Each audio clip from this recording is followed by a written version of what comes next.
Hi, everybody. Sam Kavares in the SamSportsLine.com sports update. Not all sports today, and just wanted to check in with everybody. Tell you that we're doing well. I hope you are as well.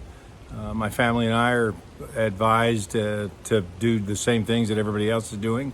Some social distancing, and while that's not any fun, we can do this. Just hang in there. I did want to check in today because we did do a video conference call with Doug Marrone from his home in San Marco, and he talked about the kind of team that he wants: big, strong, just tough up the middle.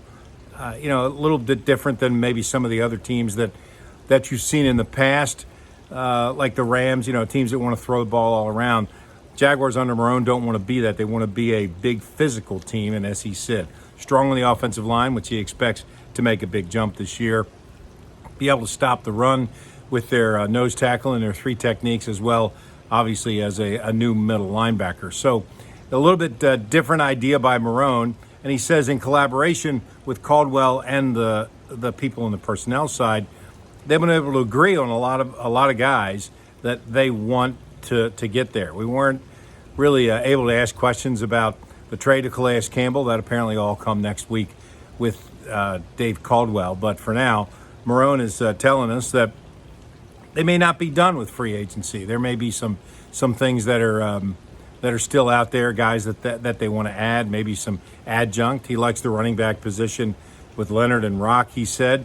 But, maybe you look at a 6'5" wide receiver. We don't have anybody like that on the team, is what Marrone was talking about. So interesting to at least have a chance to talk to him and ask him some questions. And Marrone, he's pretty good at the politics of being a head coach. Didn't say anything controversial. Just talked about, when asked about Ngakoue, which I guess was a little bit outside the lines, he said, look, I hope it all works out one way or another. I was reading online today, just like everybody else, about Ngakoue is ramped up. Obviously, he wants to go to the Eagles first or somebody else. And he says, let a man feed his family. I mean, dude, you're not going to get a lot of sympathy from people when the Jaguars, even with the franchise tag on you, would be paying you $19.5 million this year with 3.3 million Americans out of work. Like I said, you're not going to get a lot of sympathy. Is he worth $20 million a year for 4 or 5 years? I don't think so. He's a tremendous pass rush specialist.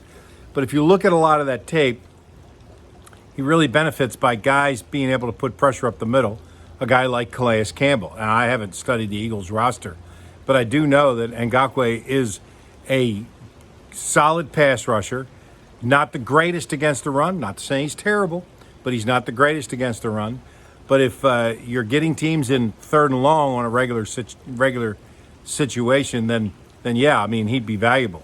$20 million a year valuable? I don't think so. Franchise tag valuable? That's a substantial hit for the Jaguars franchise tag. I think he's getting bad advice, to tell you the truth. Nobody should pass up a year where they're 25 years old and healthy to play in the league to make nearly $20 million, regardless of whether it's for 1 year or not. It's the business side. And having been a contract employee for 40 years, I can tell you sometimes it's hard to look at that contract and to honor it based on either what's going on around you, the changing market, changing value of things. Sometimes, obviously, most times, everybody wants to make more money, think they're worth more money. I get it. As I said, having been a contract employee, that's it's what kind of sustains your career on one level, and in some other instances can literally end your career. So hopefully Ngakoue gets some good advice, and either the Jaguars get value for him or he'll play rather than sit out. That would be bad for him. Not bad for the Jaguars, but certainly bad for him. Speaking, by the way, of this whole stay-at-home, not order, but guidelines, without giving one of those silly pep talks that I used to, just remember, you're one of a very large group of people who are doing the right things. It's not just you that's staying home. Everybody's staying home. And I think it's important that you understand you're doing your part.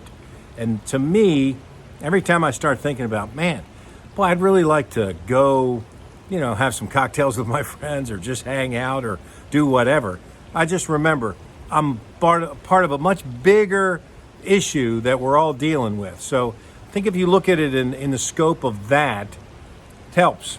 I can tell you that. Let us see. So far, I've built a fence. I'm going to put up another ceiling fan. I've worked on my pool, although it's got a bunch of dirt in it, as you can see. But there's plenty of things to do. And just remember those first responders, those people on the front lines who are going to work every day, literally risking their lives. Plenty of thanks to them. But do your part. Stay home for now. Get some things done. Do some self-improvement. Read. Work out at home. I've been working on my guitar. I mean, my fingers are really sore on the ends these days. So we'll try to do this maybe every day. If you have any suggestions, just email me through the website at samsportsline.com. Just click on the contact tab. Everybody have a great day and hang in there. Sam Cabaras for the samsportsline.com Sports Update.